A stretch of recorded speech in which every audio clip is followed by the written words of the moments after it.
Espaço aberto agora para o nosso bate-papo semanal com a personal trainer, educadora física Leilani de Paula, que já está em contato conosco. Leilani, mais uma vez, seja muito bem-vindo ao nosso programa. Bom dia, Roberto. Bom dia a todos. Tudo bem? Tudo bem. Ai, que bom que o sinal tá bom da internet. Hoje vai dar para a gente conversar sobre um assunto importante, Leilani. Nós já falamos algumas vezes sobre coisas que você já fez ao longo da vida, você já foi bailarina, e eu queria trazer um assunto hoje de uma pessoa que me perguntou o seguinte: qual é a relação da música e a atividade física? E eu coloco esse tema para você sob dois aspectos. O primeiro deles, a música, ela tem a capacidade de motivar um treino melhor dos seus alunos? Depois eu tenho uma outra pergunta para te fazer, mas vamos começar com isso aí. A música, ela interfere muito, principalmente músicas orquestradas, instrumentais, sem aquela melodia. Essas, elas atuam diretamente no seu sistema nervoso central, modificando a vibração, a tua energia. A música, ela é capaz de mudar a tua frequência. Interessante isso, né? Então, a qualidade do que você ouve, da música, a musicalidade, a sonoridade, tudo que você está ouvindo interfere muito no seu estado de espírito. Então, quando o professor não conhece a musicalidade e sabe trabalhar com a música e o movimento, ele pode gerar um estresse muito grande no teu aluno e desencadear emoções também, Roberto. Eu me lembro que uma aula de bike, uma aula de spinning, eu sempre tive uma biblioteca ali de músicas, uma discoteca muito variada, porque eu nunca penso só no meu gosto musical, mas eu tento olhar a idade da minha turma e tentar colocar ali elementos musicais para que eu possa trabalhar também essa emoção. Então, é uma preocupação que eu sempre tive na minha sala de aula. Tanto é que os meus alunos, até no tempo de CDs, que a gente gravava CD para montar aula, que hoje, graças a Deus, existe o Spotify, que melhorou a minha vida, que você não sabe o quanto isso otimizou meu tempo.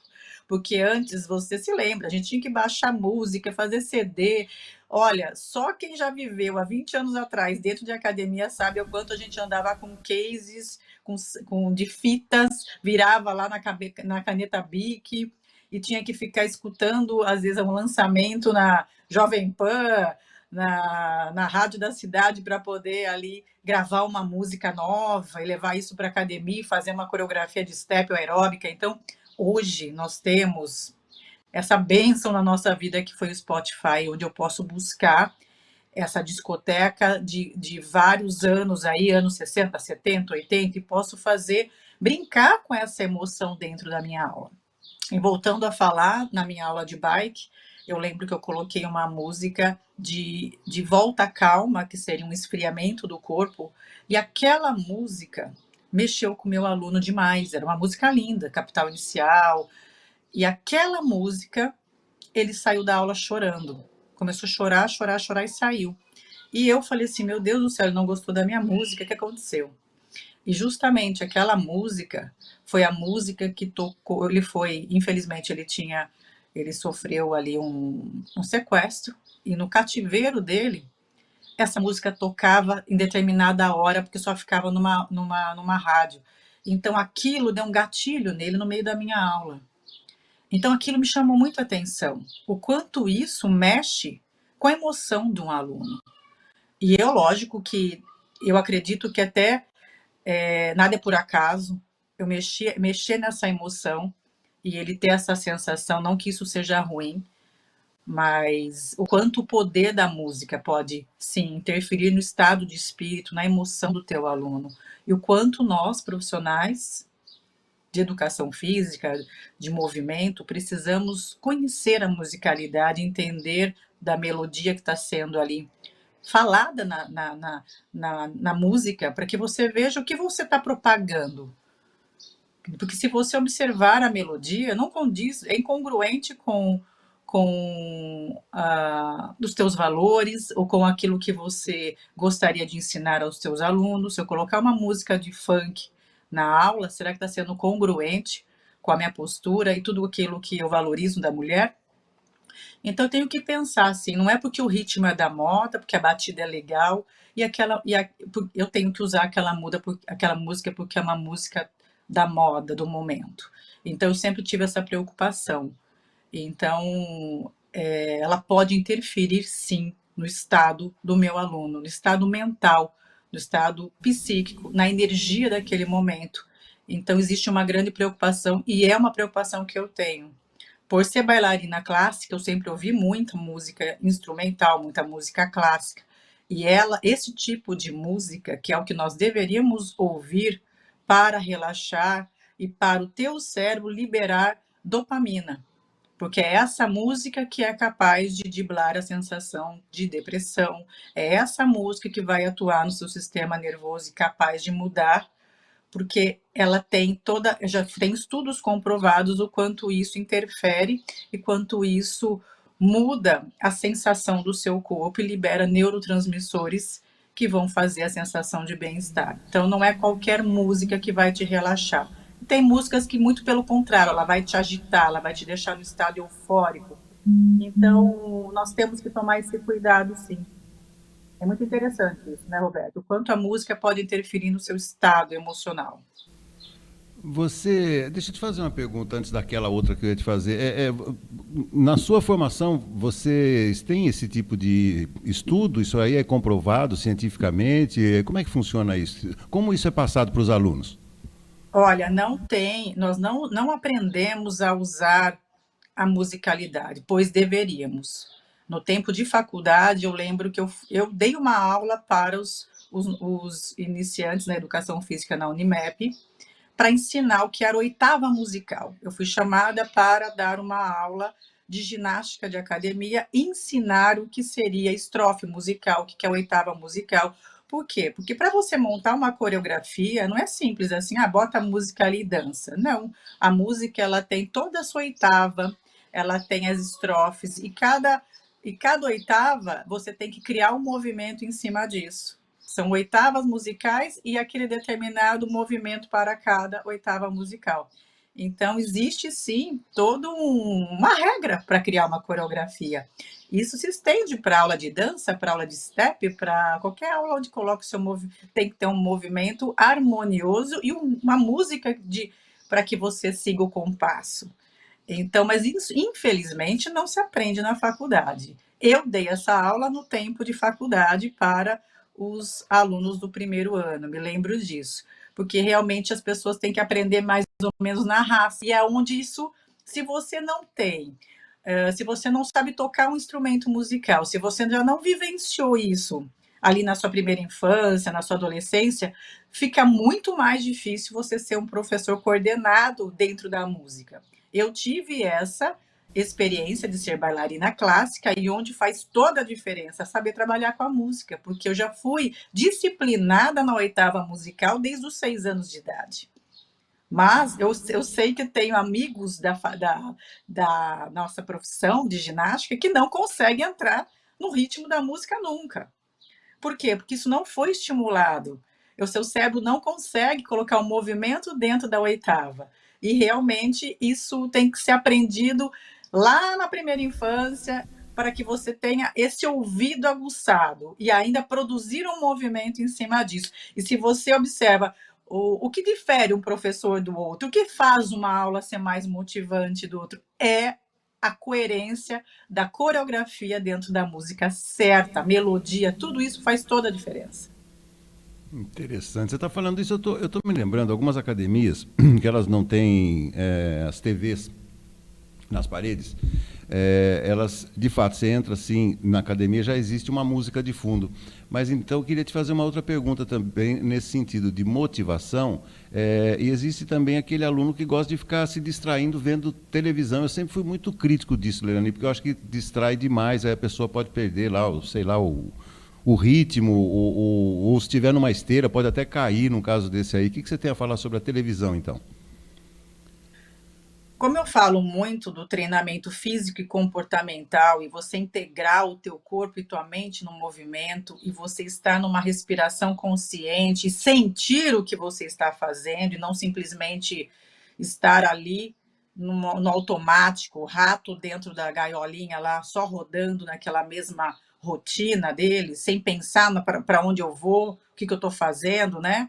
Então, eu sempre questiono isso. E realmente isso pode ser um fator para distração.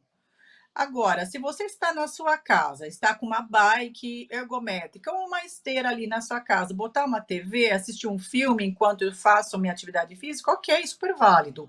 Agora, se você está treinando, onde você precisa da concentração para realizar um movimento, isso, e se não houver essa concentração, os seus neurônios ali ativos, ativando toda a biomecânica para que você consiga suportar um peso nas costas, você não pode se distrair.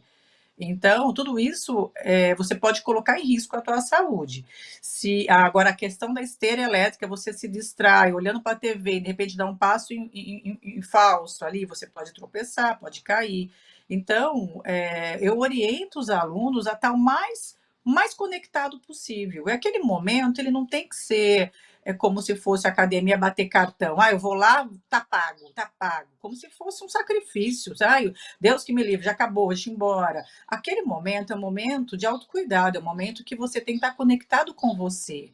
E você tem que estar presente nesse momento. Então, é o amor próprio envolvido no movimento, na atividade física. Você teria que ir à academia com grande satisfação em realizar aquele movimento. Então, eu vejo as pessoas fazendo disso como se fosse um castigo. Comi muito no final de semana, preciso treinar. Preciso treinar. Ah, graças a Deus, já treinei, vou embora. Então, está na hora de mudar um pouco essa percepção do que é atividade física, qual é o valor atribuído ao meu corpo quando eu me movimento. Entender que não é só uma caloria gasta, não é um castigo porque eu comi muito. Você deveria se sentir privilegiado por ter condições de ter uma academia ou de ter o tempo para se cuidar e fazer atividade física. Então, está precisando mudar a concepção do exercício, porque ainda existe uma certa forma de punição para o treinamento e não buscando mesmo a satisfação durante o movimento. Então, por isso eu vejo muitas pessoas querendo se distrair daquele momento que é tão importante, tão vital, tão presente, tem que ser presente na sua vida, tem que ser realmente sentir, estar consciente do que você está realizando para que aquilo possa realmente fazer mudanças significativas no seu estilo de vida, no seu comportamento, na sua postura, na sua consciência corporal. Por isso que eu vejo alunos na academia que não mudam, não evoluem, porque estão na corrida dos ratos, fazendo o que todo mundo faz. E às vezes aquilo o corpo não está processando, porque ele está muito distraído. Ele está tão entediado de estar fazendo aquilo, ou faz aquilo com uma obrigação. E o exercício não é uma obrigação, é uma satisfação. É um presente que você está tendo para se cuidar, um momento muito especial da sua vida. Então, faça isso com prazer. Opte por exercícios que realmente te dão prazer. Não aquela questão, aí eu preciso descontar minha raiva, então eu vou para a academia, eu vou chutar, vou socar. Eu falei assim, então ouça o seu corpo, veja realmente a sensação que você está precisando e o exercício adequado para esse momento, para que você possa sentir o teu corpo presente naquela situação e melhorar o seu estado de espírito. Quer ouvir uma música? Ok, ouça, mas não deixa a música sobressair o teu movimento. Ela não pode estar, ela não pode estar em primeiro lugar como prioridade. Prioridade agora é se movimentar com qualidade, com consciência corporal. E acima de tudo, evitar que você tenha uma lesão. Você tem que estar consciente durante o seu movimento, o tempo todo presente, o tempo todo na respiração consciente. Então, é o que eu digo para os meus alunos, é o que eu oriento. Esteja nesse momento presente e não use a música ou televisão para que aquele tempo possa correr mais rápido, para que você possa se distrair. Porque você está perdendo de realmente sentir o que realmente o exercício pode proporcionar para o teu corpo. Olha, se eu fosse seu aluno, eu tivesse adotado uma postura como essa que você falou, eu me sentiria envergonhado de ouvir tudo isso de você e com toda a razão. Tá certo, porque você tem que orientar, você está lá para orientar. Mas você chega assim a dizer tudo isso para os seus alunos, mesmo é? Olha, os meus alunos, eu falo que cada um tem o professor que merece, sabe? Os meus alunos são pessoas acima da média, entendeu? porque realmente eu nem preciso falar. Eles já se conectam comigo porque sabem que é esse nível. Nossa régua está acima já da média. Que bom, que Então a bom. gente já tem uma qualidade de vida melhor, ou a gente não, a qualidade de som, de música. Então eu nunca tive atrito com o meu aluno, porque meu aluno não vai pedir um funk na minha aula. Então a gente já tem já uma certa expertise aí, e eu falo que a gente se completa, a gente se atrai, porque realmente um é espelho do outro ali. Então, cada aluno tem o professor que merece, e a gente fala que nada é por acaso, sabe? Então, eu não tenho problema com os meus alunos, eles nunca vão de fone, porque eles sabem que eu tenho uma verbalização aula inteira, e ali a gente vai construindo esse movimento junto, então eles precisam estar conectados com a minha voz, com o movimento, e ali a gente, no intervalo ali de 10 segundos para respirar, porque às vezes eu não lembro nem de falar bebe água, né? Porque a minha aula realmente ela é intensa nesses 50, uma hora de aula, 50 minutos, então eles já sabem como que vai, como que acontece em uma hora toda essa evolução do corpo. E eles chegam com uma sensação, eles vão sair dali melhor. Então, isso é fato, mas porque eles estão ali comprometidos, viu, Roberto? Eles estão Isso é bom. ali naquele momento. E eles sabem que a pessoa mais importante ali é ele. E eu estou ali para contribuir. Eu só estendo a minha mão e falo: 50% eu te ajudo, os outros 50% é com você. E eles sempre estão, a 50% deles, eles estão sempre presentes. Então, eu tenho uma Bacana. qualidade de alunos que eu não, é indiscutível, invejável. Bacana. Bom, eu vou deixar a segunda pergunta para quinta-feira, então. Hoje a gente já estourou o tempinho aqui, mas muito bacana. Eu tinha muitas dúvidas em relação à música, você tirou muitas delas, mas pretendo voltar a esse tema na quinta-feira, pode ser? Pode ser, mas a dica que eu dou para vocês começam a mudar, a ouvir mesmo a música que vocês estão escutando, no carro, dentro de casa. Observa se isso está construindo valores dentro de você. O quanto esse som é um ruído, é um barulho, ou realmente isso pode gerar uma satisfação mental, psíquica? Porque realmente a música, eu ouço música, eu me arrepio toda, mas não é qualquer música. Ela tem a capacidade de mexer, porque ela chega a arrepiar. Eu não sei se você é assim, Roberto, mas eu ouço uma música e eu me arrepio toda, porque vai mexer com sensações ali, com a emoção. Então, trabalhar os 5 sentidos do corpo é muito importante. E eu trabalho os 5 sentidos do meu aluno durante uma hora de aula.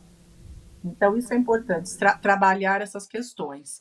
Então, comece a observar um tipo de música que vocês escutam todos os dias. E comecem a observar se isso está construindo valores. E o quanto isso está congruente com a pessoa que você deseja ser. Bacana, bacana. Lirani, mais uma vez, muitíssimo obrigado. Foi muito bacana o nosso bate-papo de hoje. Vamos voltar nesse assunto quinta-feira. Até lá. Boa semana. Até Boa aqui. semana.